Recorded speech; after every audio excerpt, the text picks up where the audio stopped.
Si je te donne une hache, tu te sentirais capable de combattre un tank? Non, on est d'accord. Mais si je te disais que quelqu'un l'avait déjà fait? Pas un soldat, non, un cuisinier. Ça s'est passé le 2 juillet 1941, seulement 10 jours après le début de l'invasion de l'URSS par l'Allemagne fasciste. L'homme dont je vous parle s'appelle Ivan Sereda, un cuisinier dans une division de chars postée en Lettonie. Au moment des faits, notre Ivan était seul dans un camp de l'armée rouge, pendant que ses camarades étaient sur le front, en train de ralentir l'avancée ennemie. Il était donc totalement seul. Soudain, 3 tanks allemands, des Panzer T-38, font surface non loin du camp, mais l'un d'entre eux va le traverser. À ce moment-là, 2 choix s'offrent à Ivan, soit s'enfuir, soit rester et l'affronter. Mais je pense que vous savez déjà ce qu'il va faire. Ivan prit une hache et grimpa sur le blindé en mouvement, à la grande surprise de son équipage qui peine à comprendre ce qui se passe. Il utilisa sa hache pour taper sur le canon de la mitrailleuse du tank, pour le tordre et ne plus être vulnérable à ses tirs.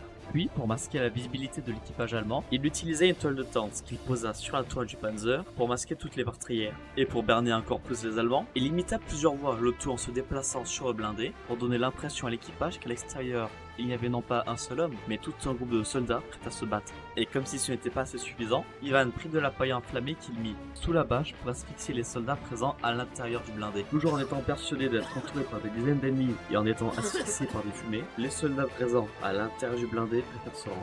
Je vous laisse imaginer le dégoût et l'incompréhension sur leur visage quand ils ont compris que depuis le début ils se battaient contre les cuistots du camp. Suite à ses exploits, Ivan sera récompensé par l'étoile d'or et recevra le titre honorifique de héros de l'Union soviétique. Tiens d'ailleurs, je me demande,